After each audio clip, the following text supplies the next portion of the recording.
MBS 초대석의 양승용입니다. 안전하고 건강한 먹거리는 단순히 농업의 문제가 아닌 국민 모두의 관심사일 수밖에 없는데요. 그래서 국제사회도 농산물의 생산에서 폐기까지 먹거리 시스템에 대한 통합 정책, 즉 푸드 플랜을 마련하고 이를 적극 추진하고 있습니다.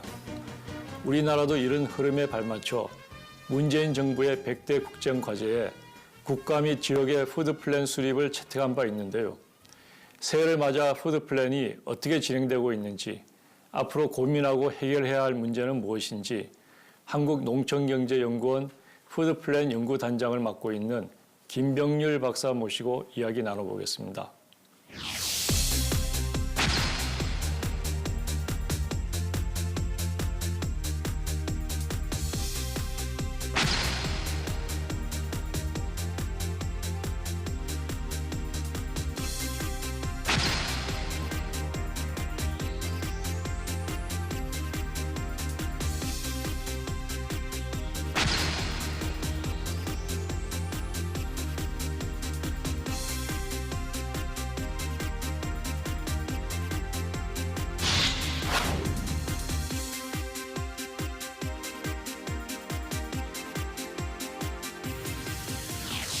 예, 김 박사님 안녕하세요. 나와주셔서 감사합니다. 네, 초대해 주셔서 고맙습니다.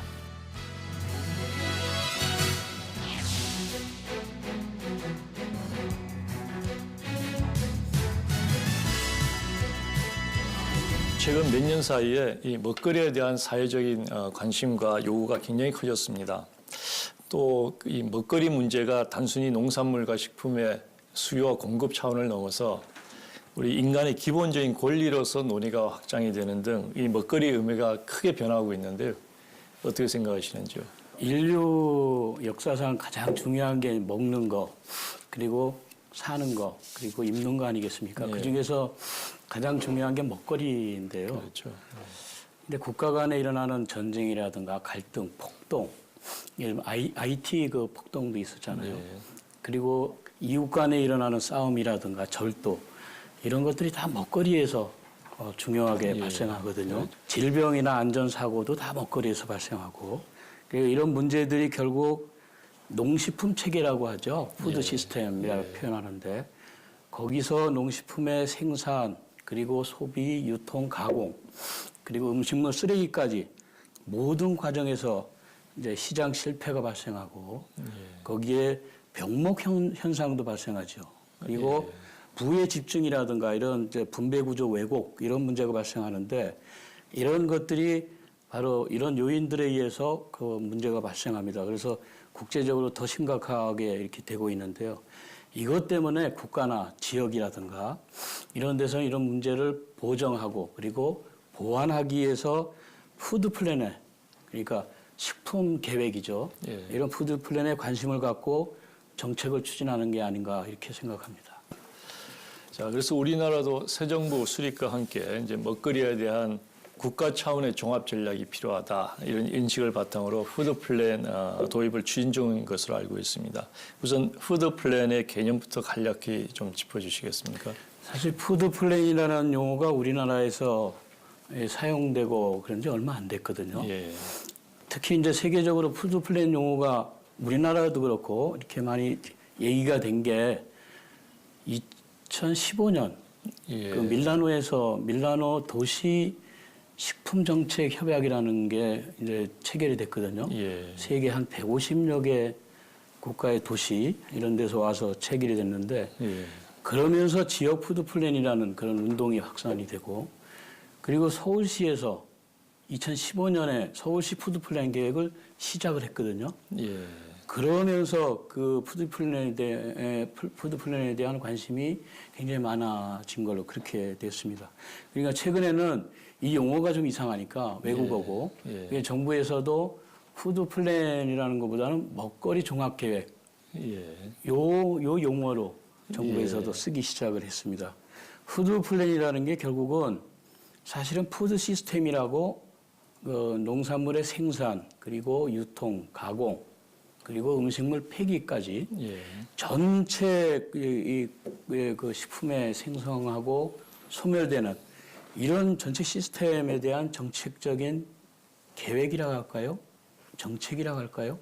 그렇게 보면 될 것 같습니다. 예. 자, 처음에 밀라노에서 그 지역 단위, 도시 차원에서의 이제 식품 정책이 시작을 했는데, 그렇다면 지역 단위를 넘어서서 국가 차원에서 푸드 플랜이 도입이 된다. 그 핵심은 무엇일까요? 그 밀라노에서 얘기한 건 그 대도시들, 전 세계 대도시들이 주로 소비자들이 많이 사니까요. 대도시들이 그 자기 소비자들, 시민들을 위한 그 안정적인 뭐 그 식품 공급이라든가 이런 목적으로 시작을 했거든요. 예. 그런데 국가로 볼 때는 또 사실 국가 전체로 볼 때는 식량 안보라는 개념도 있고, 그리고 지역이라는 건 지역 단위의 뭐 특수한 그런 게 있는데, 국가는 그 전체에서 예를 들면 그 농산물의 공급이라든가 식품의 안전 문제라든가 그걸 국가 차원에서 좀 계획적으로 접근하자. 그러면서 그 국가 푸드 플랜이라는 개념이 들어온 것 같습니다. 그게 그러니까 지역은 지역 나름대로의 특성이 있지만 국가는 국가 전체의 어떤 계획이라 할까 그런 차원에서 들어간 것 같고요. 그래서 거기에는 식량 안보라든가 그리고 식품 안전 문제 그리고 식품 영양 문제라든가 그리고 농식품 산업의 지속 가능성 이런 것들이 큰 과제거든요. 이런 것들이 포함된 게 국가 푸드 플랜이 아니겠는가. 반면 이제 지역 푸드 플랜이라는 거는 어찌 보면 국가 푸드 플랜을 지역으로 끌어내려서 그 지역의 특수한 사정이라든가 지역의 문제 그런 거에 초점을 맞춰서 지역적인 어떤 그 식품 그 계획이랄까 그걸 하는 게 지역 푸드 플랜이 아니겠는가. 거기 약간의 차이가 있지 않는가 그렇게 생각이 듭니다. 어떤 나라들이 어떤 상황에서 국가 푸드 플랜을 도입하고 시행하는지 또 후발주자로서 우리가 벤치마킹을 해야 될 곳이 있는지 좀 소개를 부탁드리겠습니다. 이거 외국에서 이제 국가 단위의 그 푸드 플랜, 식품 정책이죠. 이걸 논의하고 수립하게 된 게 사실은 1975년 1차 그 곡물 파동이 있었잖아요. 그리고 2007년, 2008년에 또 2차 곡물 파동이 있었습니다. 그러면서 IT에서 빵 때문에 뭐 폭동이 일어나고 뭐 그러면서 세계적인 식량 파동이 있으면서 식량 안보, 식품 안보 그런 게 상당히 그 부각이 됐습니다. 그러면서 1975년에 노르웨이에서 처음으로 세계에서 처음으로 국가식품 그 푸드 플랜을 수립해서 실행을 하게 된 거죠. 1999년에 또 브라질에서 그러니까 브라질이라는 나라 이제 그 있잖아요. 그 이러면 영양 불안정, 뭐 기아 문제라든가 그런 문제들이 많았는데 그런 문제, 그러니까 국민들의 불안정, 영양 불안정 문제, 식품 문제, 요 해결을 위해서 또 국가 푸드 플랜을 세웠습니다. 그 후에 2010년 이후에 본격적으로 유럽이나 호주, 뭐 캐나다나 이런 데서 국가 푸드 플랜이라는 걸 많이 이렇게 세웠는데 예를 들면 영국에서 2010년에 그리고 프랑스에서도 2010년 1차, 2014년에 2차, 그리고 호주에서 2013년, 그리고 미국에서도 이 논의가 시작한 걸로 그렇게 알고 있습니다. 그 외국에서는 사실 푸드 플랜이라는 그 표현, 그 용어를 그렇게 많이 쓰지는 않았어요. 뭐 일부 국가에서 좀 쓰긴 했는데 그 예를 들면 식품 정책이라든가 푸드 팔리시라죠. 그리고 식품 전략, 그리고 식품 시스템 이런 용어들을 많이 쓰고 푸드 플랜이라는 용어는 아마 몇 나라? 한 두세 나라 정도에서 쓰진 않았나 국가 푸드 플랜에서 그렇게 알고 있습니다. 자, 아무튼 용어는 이제 조금씩 차이가 나지만 여러 나라에서 이제 푸드 플랜을 수립하고 실행해 나가고 있다 이런 말씀이신데요. 근데 국가별로는 뭐 내용이나 그 목적 이런 것이 조금씩 차이가 있을 거고요. 소개를 해주신 여러 나라들 중에서 이제 푸드 플랜을 모범적인 사례를 꼽을 수 있다면 어느 나라를 꼽겠습니까? 대표적인 그 국가가 사실 프랑스 같아요. 프랑스는 2010년에 1차 푸드 플랜을 했고 그걸 또 보완해서 2014년이죠. 한 3년 후에 2차 푸드 플랜 예. 계획을 예. 했습니다. 그러니까 그 푸드 플랜 프랑스의 푸드 플랜이 어찌 보면 좀 어떻게 보면 표준적인 국가 푸드 플랜이 아닌가 그렇게 생각이 되거든요.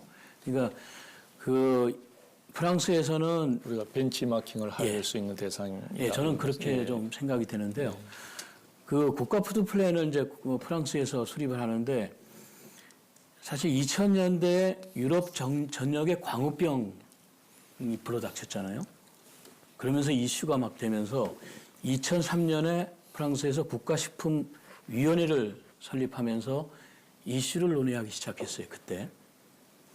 그러면서 2010년까지 간 거죠. 그러면서 2010년에 결국은 제1차 국가식품 프로그램이라는 걸 국가식품 프로그램, 그렇게 이름을, 그러니까 PNA라 그래가지고, 그걸 수립을 했습니다. 그러니까 법적인 것도 이렇게 하고. 그리고 2014년 12월에는 1차를 보완해서 2차 PNA를, 그러니까 2차 국가식품 프로그램을 수립해서 발표를 했습니다. 그러니까 거기에는 프랑스 같은 경우는 4개 축이 있는데요. 그전에는 6개 축을 했었는데 4개 축인데 하나는 국민한테, 그러니까 사회정의 차원에서 국민한테 먹거리 접근성을 용이하게 해주자. 그게 하나의 축이고, 두 번째가 청소년들이 중요하잖아요. 미래 먹거리 세대니까.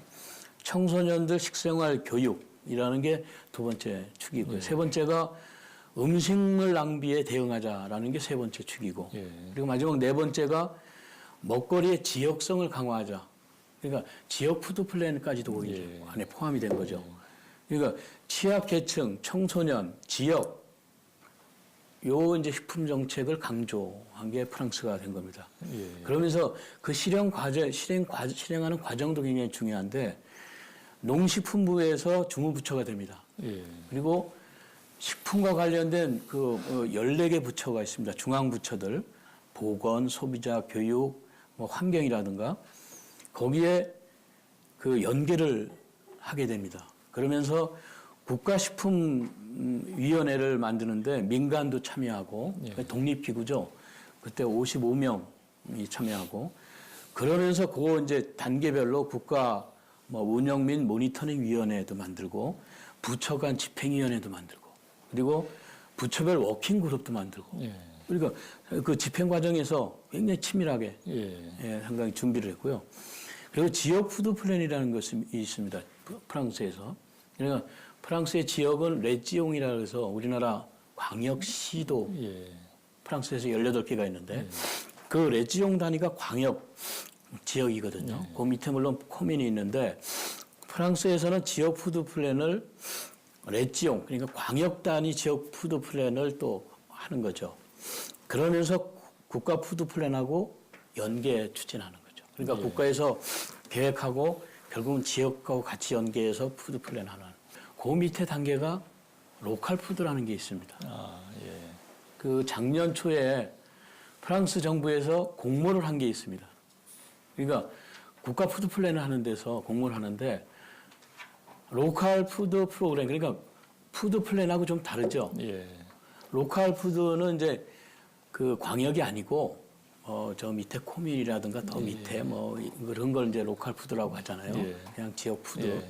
근데 공모를 했는데 그 아이디어 공모를 한 거예요. 이 공모를 하면은 예를 들면 청소년 교육이라든가 또는 뭐 식품과 관련된 뭐 가공이라든가 그리고 취약계층 뭐 지원 문제라든가 공모를 하는데 그 금액이 우리나라 돈으로 20억 원 정도예요. 그렇게 많지도 않아요.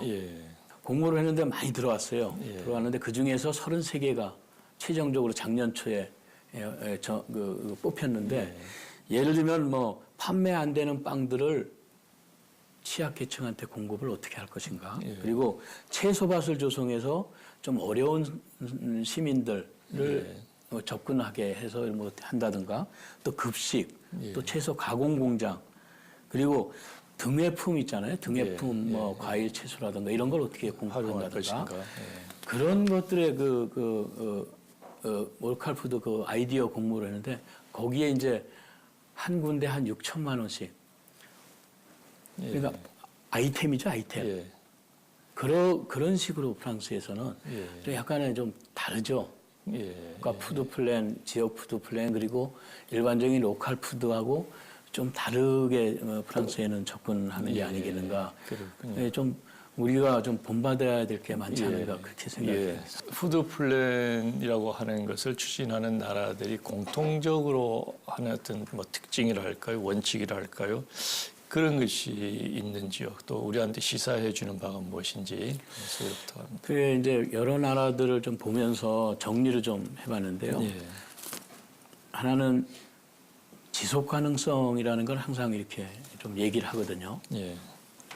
뭐 각 국가별로 지속 가능성 얘기를 많이 하죠. 잘 아시겠지만 그 경제적인 지속 가능성 그리고 사회문화적인 지속 가능성 그리고 환경적인 지속 가능성. 그러니까 미래 세대를 위한 그런 지속 가능성 그게 이제 대부분 좀 들어가 있고요. 그러니까 무게 중심이 거기 있는 거죠. 그다음에 그 좀 종합적이지만 국가별로 특정한 어떤 그 핵심 아젠다들 아까 말씀드렸는데 그런 아젠다들에 좀 초점을 맞춘 거죠.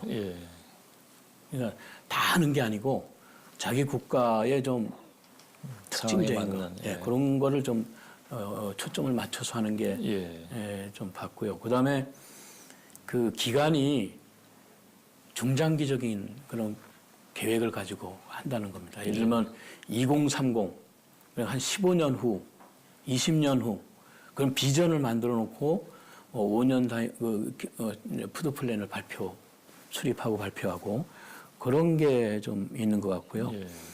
그다음에 중요한 게 또 부처 간의 연계가 안 되면 될 수가 없는 거죠. 그렇죠. 그러니까 아까 말씀드린 농식품부가 대부분 이제 그 주도를 해요. 그러니까 관련된 뭐 보건부라든가 교육부 이런 관련된 모든 그게 연계하지 않으면 불가능하거든요. 그런 게 있고 또한 민관의 거버넌스, 협치죠. 그런 이제 어떤 위원회 만들어서 추진하고 있는 게 대부분 공통적이고 그다음에 이제 절차의 중요성인데 아까 말씀드렸듯이 1년 만에 뚝딱 이렇게 만드는 게 아니고 2년, 3년, 심지어 5년, 심지어 뭐 10년씩 막 이렇게 고민하고 또 논의하고 그러면서 국가 푸드 플랜 같은 거를 수립한 거죠. 그래서 그 절차적인 정당성이라든가 그런 거를 좀 확보하지 않겠나 그렇게 되고요. 그리고 그 국가 푸드 플랜하고 지역 푸드 플랜하고 연계를 하는 거죠. 상하. 그러니까 국가 푸드 플랜이 만들어지고 지역 푸드 플랜이 그 다음에. 왜냐하면 국가라는 게 지역의 집합체가 국가니까 그런 게 일관성 유지를 위해서 그렇게 했고요. 마지막으로 법적인 근거가 확실하게 됐습니다. 예를 들면은 프랑스라든가 이런 데는 확실하게 법적인 근거가 되는데 실패를 한 나라가 2010년에 두 나라가 실패했습니다. 영국 그리고 호주. 물론 이제 정권이 바뀌면서 실패를 했는데 그 배경에는 법적으로 근거를 안 만들어 놨어요. 그러니까 정권이 바뀌면서 그걸 추진을 안 하게 되는 그 정도가 아니겠는가 생각이 듭니다. 잘 알겠습니다.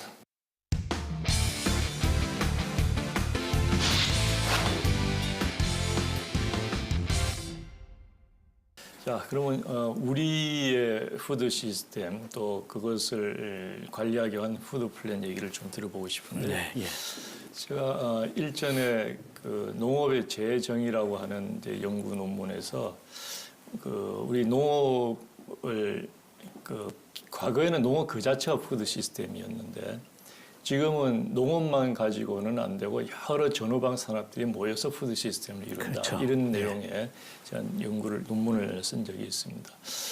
지금 우리 그 푸드 시스템이 가지고 있는 문제점이랄까요?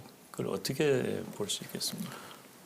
한 서너 가지 정도 이렇게 생각이 될 수 있는데 하나는 안보 문제죠. 그러니까 식량 안보라든가 먹거리 안보, 식품 안보 그 문제인데 사실은 얼마 전에 문재인 대통령도 식량 안보의 중요성을 그 업무보고 때 말씀을 하셨어요. 우리나라가 다른 나라보다 좀 식량 자급률이 좀 낮잖아요. 많이 낮죠. 예, 그리고 또 하나 영양 자급률 좀 낮아요. 그렇죠. 예. 한 40%도 안 돼요. 예. 그래서 이런 식량 안보, 먹거리 안보 이런 것들이 굉장히 중요한 거예요. 그러니까 그쪽에 안 되니까 굉장히 취약하게 된 거예요. 식품 안보, 불안정 이런 게 불확실성 이런 게 생기고요. 두 번째가 식품 안전 문제입니다. 이게 굉장히 중요한데 예. 아시죠? 그 불량 만두소 문제 2004년에 있었는데 쓰레기 만두 그러니까 중국산 쓰레기 만두소가 들어와서 문제가 된 게 있고 그다음에 멜라민 그게 또 중국인데요. 중국 멜라민 분유 멜라민을 거기다가 타가지고 그래가지고 어린이들이 많이 죽고 막 그런 문제 있고 아시겠지만 우리나라 살충제 계란 파동도 있었잖아요. 그런 문제가 있고 또 작년에 햄버거병이라고 아시죠? 햄버거병. 햄버거병 때문에 애들이 그 장에 문제가 생기고 이게 이제 식품 안전과 관련된 사고들이 많이 일어나고 이게 한 군데서 일어나는 게 아니고 여러 군데 많이 발생하고 국가적으로 발생하고 그래서 식품 안전 문제가 굉장히 중요하게 대두되는 게 있고 그리고 식품 영양이라든가 건강 문제도 있죠. 예를 들어 비만 문제라든가 고혈압, 당뇨 이런 문제도 있고 그리고 먹거리 취약계층은 상당히 취약하죠. 영양 공급 면에서. 질적이나 양적으로. 그런 문제가 있고 또 하나가 환경 문제도 있죠. 플라스틱이라든가 이런 폐비닐 문제도 있지만 쓰레기들 너무 많이 버리니까. 예. 또 그 쓰레기, 식품 쓰레기 버리는데 음식 쓰레기 버리는데 그 중에서 또 절반 정도가 동물이 먹어요. 예. 그것도 안전해야 되죠. 그죠? 그렇죠. 예. 그런 것들이 우리나라에서도 물론 세계적으로도 그런데 이런 것들이 좀 복합적으로 식품 문제, 시스템의 문제가 아니겠는가. 예, 그렇군요.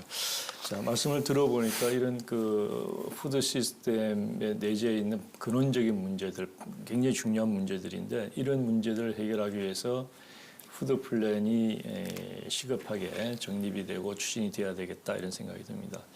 그런데 이제 최근까지 이렇게 상황을 보면은 아직은 구체적인 실천 단계보다는 여전히 개념화에 대한 논의 이런 것이 주를 이루고 있는데 현재 어느 정도 수준까지 논의가 진행되고 있습니까?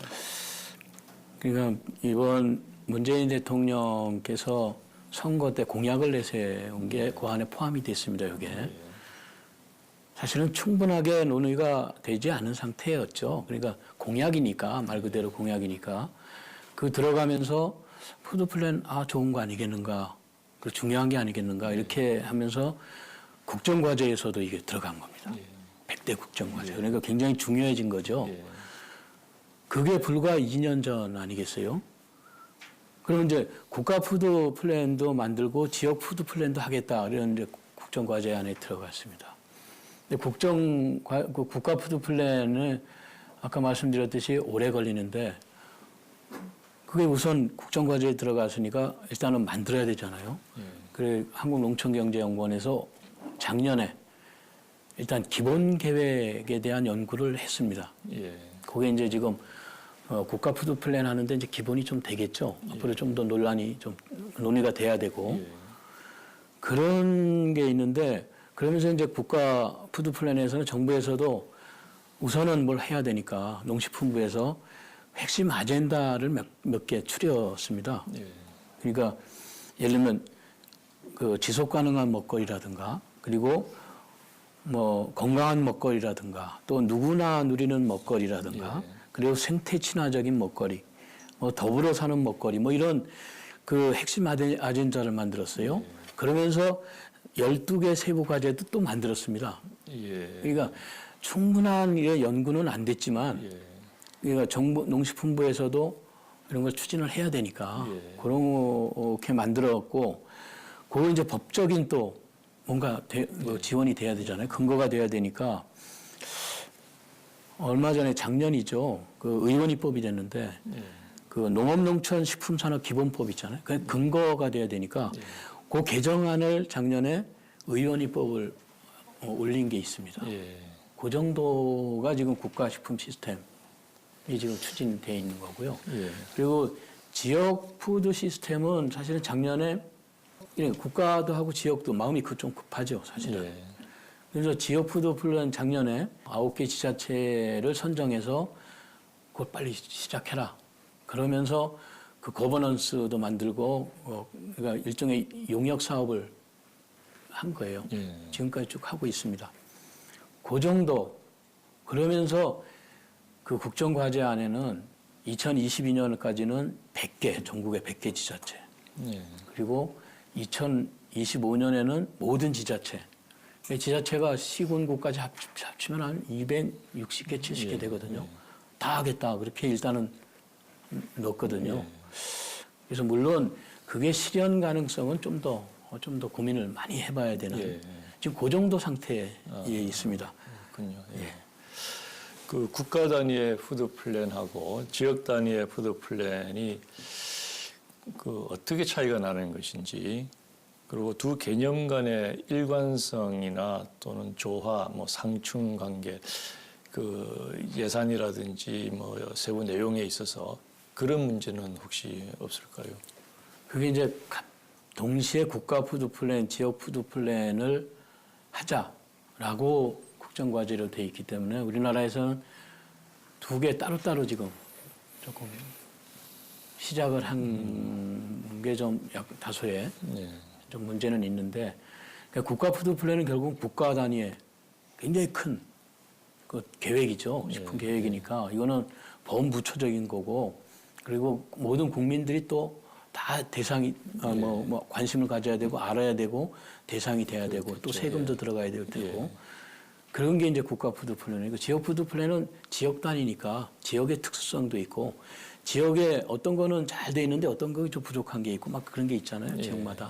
그러니까 지역마다의 어떤 특수성도 있고, 그리고 국가 푸드 플랜을 하려면 지역 푸드 플랜, 지역 단위에서 또 협조를 해야 되거든요. 그렇죠. 예. 그런 게 있기 때문에 국가 푸드 플랜 차원하고 지역 푸드 플랜 차원은 상당히 크게 봐야 되겠죠. 예. 근데 그러다 보니까 지역적으로 우리나라도 지역적으로도 좀 국가 푸드 플랜하고 연계를 좀 해야 되는데 그게 지금 아직 안 돼서 우선 시작하고 있다는 게 좀 시행착오가 앞으로 좀 되지 않겠나. 그런, 그러니까 아직 일관성이나 조화, 그 문제는 좀 더 진행이 돼야 되지 않겠나. 예. 그 정부나 또 농촌경제연구원에서도 개념화나 이런 방안을 만들기 위해서 노력하셨을 텐데, 워낙 큰 문제이기 때문에 광범위한 과제이다 보니까 현실적으로 어려움이 굉장히 많을 것 같습니다. 그래서 우선 어떤 어려움들이 있는지 좀 꼽을 수 있을까요? 사실 지금 국가 푸드 플랜은 냉정하게 말씀드리면 지금 농식품부에서만 관심이 있는 거 아니겠는가 지금. 예. 농식품부에서 국가 푸드 플랜을 하면은 사실은 그 푸드 플랜, 그러니까 그 식품의 공급이라든가 안전 이런 거 관련돼서는 또 공공급식이라든가 사실은 보건복지부, 교육부, 뭐 국방부 뭐 이런 데 다 자기들이 이미 뭘 하고 있거든요. 그렇죠. 근데 그걸 전체적으로 연계해서 총괄해서 국가 푸드 플랜을 만들겠다라고 하니까 이게 아직 공감대 형성이 좀 덜 된 거죠. 그러다 보니까 그런 이제 다른 부처에서는 아직은 뭐라나 내일 아니다. 뭐 이런 게 아니겠는가. 그러니까 농식품부에서는 무지 노력을 해야 되겠죠. 많이 노력해야 되고, 그리고 또 시간도 많이 걸려요. 그렇죠. 아까 말씀드렸듯이 선진국에서는 2, 3년, 5년까지 걸리고 범부처 무슨 뭐 그 그룹도 만들고 뭐 위원회도 만들고 막 했잖아요. 그 정도 하려면은 좀 시간도 좀 필요하면서, 그리고 또 연구도 많이 이거 뒷받침돼야 돼요. 연구가 지금 충분하지 않거든요. 그렇죠. 이제 겨우 우리 연구원에서 농촌경정을 할 정도. 그러면서 법적인 근거라든가 또 예산 이런 게 다 들어가고, 그리고 또 지자체하고도 또 푸드플랜하고 연결도 해야 되고. 그래서 이제 좀 본격적인 논의가 이제 시작되는 거 아니겠는가. 엄밀하게 생각한다면. 이제 문제는 이제 이 여러 가지 이제 각 부처들이 협력이 좀 안 된다는 따로 국밥이죠, 아직은. 그렇죠. 그거를 같이 모아서 같이 호흡하는 그 계획을 만드는 게 농식품부의 어떤 주도 능력이랄까 시험대가 되지 않을까 이런 생각도 좀 들고요. 그리고 기재부에서도 사실 예산 반영이 또 돼야 되거든요. 지금 당장 올해 예산이 이제 작년 말에 결정이 됐는데 그 예산을 보면은 농림부에서 지역 푸드 플랜을 이제 계획하고 추진하는데 170억이 필요하다고 올렸습니다. 이 기재부에서 그걸 반영하는데 65억만 반영을 했습니다. 그리고 국회로 올라갔어요. 근데 국회에서 또 20억을 깎았어요. 그러니까 결국은 170억을 올렸는데 지역 푸드 플랜을 계획대로 하려면은 170억이 필요한데 45억만 올 예산에 반영이 됐다는 겁니다. 이게 그만큼 이 준비가 사전 준비가 충분해야 되지 않겠나 그런 생각이 들고 교육부처가 그동안 학교 급식이나 자기들이 다 했잖아요. 그걸 놓지 않으려고 그러죠. 그리고 옆에서 우리 같이 좀 고민합시다. 그러니까 일종의 이제 벽을 쌀 수도 있겠죠. 그런 게 있고 보건복지부도 마찬가지예요. 취약계층이라든가 그거 다 자기 사업 아니에요. 굳이 뭐 연결할 필요가 있느냐. 이제 그런 이제 좀 부처 간의 그런 문제도 상당히 있는 게 아닌가 그런 생각이 좀 들고 또 하나 지역 푸드 플랜도 마찬가지 아까 말씀드렸듯이 지역 푸드 플랜도 자기 좀 계획적으로 좀 해야 되거든요. 자기에 맞게. 근데 당장 로컬 푸드 또는 로컬 푸드 직매장 또는 학교 급식 그것만 하면은 뭐 푸드 플랜, 지역 푸드 플랜이 아니겠는가 그런 단순한 생각을 가진 경우도 많습니다. 공감대 형성도 안 돼 있고 그래서 이런 아직도 지역별로 푸드 플랜을 모르는 사람들이 대부분이고 그런 과정, 공감대 형성 과정 이런 것들이 좀 아직도 좀 더 필요하지 않나 그런 생각이 듭니다. 우리 지역 단위의 푸드 플랜을 시군구와 같은 기초자치단체 단위로 시행을 하겠다 이런 지금 계획이라는데 지금 외국의 사례는 어떻습니까? 외국도 그런 아주 세부적인 단계를 대상으로 하는 건지요? 아니면 국가 차원에서 플랜을 더 중요하게 생각하는지요? 예, 지금 선진국들을 보면 대부분 대도시 그러니까 광역 도시죠. 광역 도시 중심의 그 푸드 플랜, 지역 푸드 플랜을 많이 하거든요. 예를 들면은 캐나다 같은 경우도 뭐 인구 300만의 토론토 시라든가 2010년에 그거 만들었거든요. 그리고 그 밴쿠버 시도 캐나다에 있잖아요. 거기도 63만. 그 주변에 브리티시 컬럼비아 주가 또 있고요. 거기도 2009년에 그걸 만들었습니다. 그리고 미국 보면은 또 몇 군데 있는데 뉴욕 850만이에요. 그러니까 뉴욕시에서도 그 시민들의 식품 불안정성이라든가 건강식품 공급이라든가 뭐 이런 것 때문에 식품 정책을 추진했는데 그게 이제 뉴욕시 차원에서 이렇게 했습니다. 그러니까 세계적으로 보면은 주로 이제 그 도시의 시민들한테 안정적으로 먹거리를 공급하고 또 안전한 먹거리 또 취약계층 먹거리 공급 뭐 이런 그쪽에 포인트를 맞춰서 그러기 위해서 그러면 공급은 어떻게 하느냐 그 부분은 결국은 주변에 있는 그 농촌 지역이라든가 국가 전체의 농산물 그걸 어떻게 효율적으로 공급하느냐 그게 이제 따라주는 그런 정책이 주로 되는 거죠. 근데 아주 조그만 단위 뭐 10,000명, 20,000명 그런 단위라면은 푸드 플랜이라는 용어 자체가 좀 쓰기가 그렇죠. 그냥 로컬 푸드 뭐 프로그램이라든가 그런 식으로 가는 게 오히려 더 적절하지 않은가 그렇게 그렇군요. 그러니까 외국의 사례는 우리처럼 아주 그 기초 단위의 지자체보다는 광역 도시의 그 식품 먹거리 문제를 관리하는 뭐 그런 푸드 플랜을 구상하고 있다, 추진하고 있다 이런 말씀이시네요. 그렇다면 우리가 인구 900만이 넘는 서울시 같은 경우는 어떨까요? 예, 아까 말씀드렸듯이 서울시가 사실은 우리나라 대표적인 1,000만 인구 아니에요? 2015년에 그 밀라노 협약, 도시 협약이 된 다음에 서울시에 바로 우리 푸드 플랜, 지역 푸드 플랜 하자. 그때부터 3년, 2017년까지 2015년부터 3년간 각종 회의, 간담회, 워크숍. 예. 제가 그 숫자를 보니까 141번, 141회 그런 여러 의견 수렴이나 예. 그걸 거쳐서 철저히 준비를 했습니다. 그래서 2017년 6월에 서울시민 먹거리 기본권을 선언합니다. 하고 그리고 비전을 지속 가능한 먹거리 도시 서울 이런 비전을 딱 세운 겁니다. 그리고 마스터 플랜을 만든 거예요. 서울 먹거리 마스터 플랜 2020 예. 그렇게 만들고요.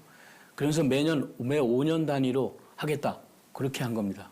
그러니까 그러면서 여러 가지 뭐 건강 안전 복지 그리고 건강 먹거리 보장 상생 위한 먹거리 안전 먹거리 이렇게 한 5개 분야 26개 과제를 추진하겠다라고 서울시가 한 겁니다.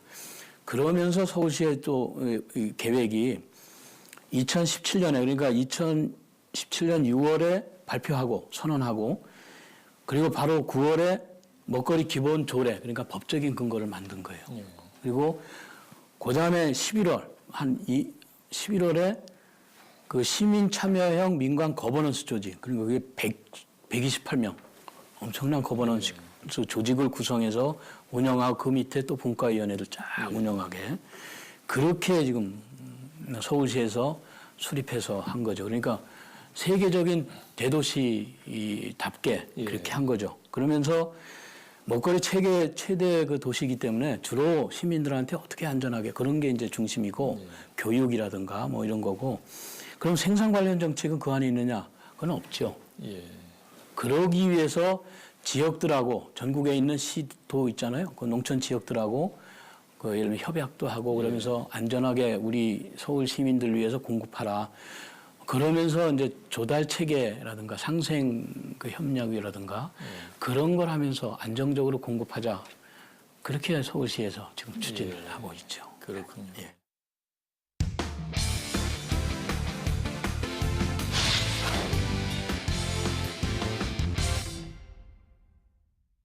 김 박사님께서는 광역시 단위, 광역도시 단위의 푸드 플랜이 더 중요하다 이런 말씀이시고 또 거기에 푸드를 안정적이고 안전하게 조달하기 위해서는 유통이라고 하는 것이 굉장히 중요하다 이렇게 중요하죠. 하시는 예, 그런 예. 이유인가요? 그렇죠. 예. 그렇군요. 그러니까 그 푸드 플랜, 국가 푸드 플랜은 이제 국가 전체적인 거고, 그리고 지역 푸드 플랜도 주로 광역시 예. 중심으로, 예를 들면 서울시, 그리고 대전 광역시, 전국에 광역시 있고, 도단이 있잖아요. 예. 그 정도는 푸드 플랜 하기도, 예. 또 실행을 하기도 좋고요. 예. 그리고 또 모양도 좋고. 예. 근데 이제 그 지역 단위 아주 소규모로 들어가면은 굳이 그런 식의 그거는 형식적인 게 아니겠는가. 차라리 로컬 푸드 프로그램이라든가 그리고 아니면은 로컬 푸드 뭐 직매장 만들어서 우리 지역의 어려운 그러니까 영세 농민들 그리고 취미농, 노령농 뭐 이런 분들이 생산한 거 좀 우리 시민들이 팔아주자. 예. 그런 일종의 프로그램적으로 그렇게 접근해도 예. 상당히 의미가 있는 게 아니겠는가. 너무 거창하게 그렇게 굳이. 그러면 오히려 굉장히 폐쇄적인 그렇게 되지 않겠는가. 그러면서 이 농산물 유통이 굉장히 중요한 거죠. 그러면서. 그래서 광역이라든가 이런 데 보면은 전국적으로 농산물을 공급해야 되니까 거기에 전국적인 유통 네트워크가 있는 도매시장 또 협동조합, 지역에 다 협동조합 있잖아요. 그런 그걸 통해서 공급이 돼야 되는 거고 물론 그 지역 내에서 있는 그 주변 내에 있는 그 농산물 아까 말씀드린 그 영세농이라든가 그 이런 거 상품화되지 않는 농산물들 그런 것들 중에서 뭐 유기농이라든가 친환경 농산물 이런 거는 특별히 좀 해가지고 급식에 좀 활용한다든가 그리고 로컬 푸드 뭐 직매장 한다든가 그런 건 그분들을 위해서 굉장히 중요하잖아요, 그죠? 그 소득을 좀 충당해 주니까 그런 방식으로는 또 지역의 유통, 지역 내 유통이라는 게 있고 또 광역 유통이 있고 이런 것들이 좀 더 이렇게 유기적으로 잘 활용이 돼야 되지 않는가 저는 그렇게 예. 생각하고 있습니다. 그러니까 기본적으로 지역 푸드 플랜은 광역시도 단위로 진행이 되는 것이 효율적, 바람직하고 기초지자체는 그 광역시나 도의 어떤 한 파트로서 한 단위로서 그게 포함돼서 진행되면 좋겠다 이런 그렇죠. 말씀이시죠. 그러면서 지역 단위는 그냥 로컬 푸드 프로그램 정도로 하면서 그 지역에서 정말 중요한 거 그런 것들 하는. 그래서 지역 순환 프로그램 뭐 시스템 뭐 이런 얘기가 있습니다. 예. 제가 이제 요걸 하면서 또 여러 가지 이그뭐 문헌들도 보고 그러니까 그게 이제 로컬리제이션 뭐 이래가지고 지역화 그를 주장하는 그런 게 있습니다. 예. 그러니까 글로벌을 싫어하는 거죠. 물론 그런 차원이라면 지역을 살린다는 의미에서 지역 경제 활성화 차원에서 하는 건 좋죠. 그러나 지역 순환이라는 게 그 한계가 있잖아요. 예. 이런 폐쇄적인 그런 지역이라면 그 가능하죠. 그죠? 그 몇만 되지 않는 조그만 이런 데서는. 그러나 그 지역 농업이라는 게 지역 농산물 생산해서 또 수출도 하고 또 광역 도시에 팔아서 농가 소득을 올리고 그런 게 굉장히 중요하잖아요. 그 소득 면에서. 근데 그걸 폐쇄적인 순환 경제 시스템을 만든다? 그건 이제 거꾸로 가는 거죠. 오늘날 개념에서는 맞지 않은 거죠. 그렇죠. 그런 면에서 보면은 그런 면에서 예를 들면 친환경 농산물 그런 부분에서는 조금은 가능할지도 몰라도 그걸 크게 확대할 필요는 없다는 의미가 되는 거죠. 학교 급식과 같은 공공 급식 조달 또 농산물 품질 관리 등은 이제 농산물 유통에서 뒷받침해야 할 분야로 빠지는데요. 그런 측면에서도 이 푸드 플랜에서 유통의 역할이 필수적이다. 유통의 효율화와 합리화가 중요하다. 이렇게 볼 수 있겠네요. 예, 그 공공급식이 굉장히 크잖아요. 예. 학교 급식. 예. 그 과거에 뭐 이렇게 사 먹는 게 아니고 지금은 다 그렇죠. 하잖아요. 중고등학교 다 하잖아요. 그런 학교 급식, 특히 학교 급식은 또 안전한 농산물을 공급해야 되고 예. 그리고 그 공공급식 또 다른 이제 뭐 복지원이라든가 그 있잖아요. 노인 뭐 이런 경로당 이런 또 복지 그런 기관들이 있습니다. 그럼 공공급식 전체 그게 공공급식인데 그게 점점 커지잖아요. 근데 그런 데는 정말 그 전문적이고 체계적으로 좀 접근해야 돼요. 예. 그냥 조그만 뭐 만들어서 이런 게 아니고 좀 체계적으로 해야 되는데 거기서 그 지역 농산물만 줄 수도 있는데 그 먹는 사람들은 전국에 좋은 농산물 먹고 싶어 하는 거 아니겠어요? 그렇죠. 예. 그 지역 내에서 생산할 수 있는 거는 그 효율적으로 공급할 수 있는 거 그 안에서 하는 게 좋죠. 푸드 마일리지라는 그런 개념도 있고 그런 것도 있는데 먹는 사람 입장에서는 소비자 입장에서는 전국에 좋은 농산물 먹고 싶잖아요. 그런 것도 안정적으로 조달할 수 있는 그런 어떤 유통 체계 그런 것들이 좀 수준이 높아져야 되지 않겠는가. 그 안에서만 우리 지역에서 생산된 것만 공급하자. 누가 그걸 좋아하겠어요, 그죠? 그런 차원에서는 소비자 중심적인 그런 접근, 푸드 플랜 그렇게 좀 해야 되지 않겠나 그렇게 생각이 됩니다. 자, 새로운 정책이 튼튼하게 뿌리를 내리기 위해서는 이제 관련 법과 제도의 뒷받침이 중요한 부분인데요. 국가 푸드 플랜 수립과 관련한 그 입법 상황을 좀 소개를 해 주시죠. 지금 아까 말씀드린 그 농업 농촌 식품 이 법 있잖아요. 거기 의원 입법이 됐습니다. 그거 이제 근거를 마련하기 위해서 그게 됐는데 그리고 우리 한국농촌경제연구원에서 연구를 했습니다. 그거 이제 근거법을 만들고 그 다음에 이제 어떤 그 절차를 거쳐서 그 수립을 한 다음에 그게 별도의 어떤 법이 만들어져야 된다고 보거든요. 근데 그런 건 이제 외국에도 그 사례가 있으니까 프랑스 사례 뭐 이런 게 있으니까 우리나라도 그런 근거가 확실해야지 예를 들면 그 정부가 바뀌어도 그걸 계속 추진할 수 있고 그렇죠. 지속적으로 그걸 안정적으로 추진할 수 있기 때문에 법적인 근거가 굉장히 중요하다고 봅니다. 자, 푸드 플랜은 그 어떤 정책보다도 우리 국민 전체에 미치는 영향이 클 것 같은데요. 정부와 관련 단체 그리고 일반 국민까지 참여하고 소통하는 것이 중요하지 않을까 싶은데요. 어떻게 보십니까? 예, 아까 여러 번 말씀을 드렸는데 푸드 플랜이 사실 그야말로 정부의 부처들, 범부처죠. 그리고 국민들, 그리고 지역민들, 이게 그 푸드 플랜이 중요하다. 그리고 안정적인 그런 게 중요하다라는 필요성이라든가 그런 공감 의식, 그게 굉장히 중요하거든요. 그게 있어야만 제대로 된 종합 계획 아니겠나 예. 그렇게 봅니다. 우리나라가 사실은 이 선진 경제이기 때문에 예를 들면 취약계층이라든가 그런 게 굉장히 중요해요. 예. 그런 안정적인 공급, 안전적인 그 농산물의 공급, 식품 공급이 중요하기 때문에 그런 좀 또 하나가 복지적인 어떤 그 생각, 포용적인 생각도 중요하잖아요. 예. 그런 의미에서 국민 모두가 공감할 수 있는 그런 소통, 참여, 그런 논의, 그런 게 굉장히 중요하다고 저는 보거든요. 지금 그런 게 전혀 안 돼 있기 때문에 안 돼 있는 상태에서 막 성급하게 하다 보면은 형식적으로 하게 되고요. 그럼 또 하다가 문제 있네 하면서 또 접을 수도 있고. 불과 서울시에서도 140 몇 번의 논의를 거치고 그래도 서울 시민들은 푸드 플랜 잘 몰라요. 예. 그 정도로 좀 체계적으로 시간을 좀 가지면서 상향식 또 그런 의견 수렴도 많이 하고 관료 중심이 아니고 좀 민간도 많이 참여하고 그렇게 좀 돼야지만 이게 그 제대로 된 푸드 플랜이 아니겠는가 그런 생각을 좀 해봅니다.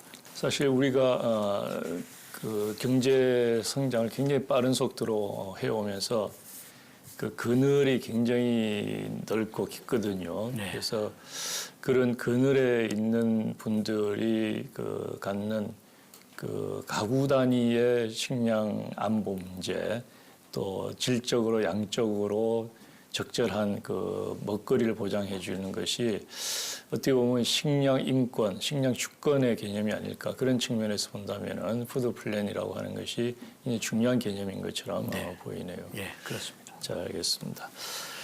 자, 2019년 새해를 맞아서 함께 그 논의해볼 좋은 주제였던 것 같은데요. 마지막으로 우리 농업인들과 시청자들 또는 일반 국민들에게 한 말씀 해주시죠. 제가 먹방을 즐겨봅니다. 예. 그 제가 음식 만드는 것도 좀 좋아하고요. 그렇습니까? 예. 근데 그 먹방 중에 여러 가지 방송 중에 한국인의 그 밥상 있죠. 예. 그걸 굉장히 잘 봅니다. 예. 그게 뭐냐? 각 지역에서 나는 우리 농산물, 수산물 그거 가지고 그 최고의 그 먹거리를 밥상을 예. 만들거든요. 예. 예. 참 그런 것들이 우리 소비자들이 많이 보고 그게 바로 우리 수입 농산물이 아니고 우리 농산물 가지고 최고의 식품을 만드는 게 바로 그런 거 아니겠어요? 예. 그렇게 되면은 우리 소비자들도 지역을 많이 갈 수 있고 그러면 농촌 관광도 많이 할 수 있고요.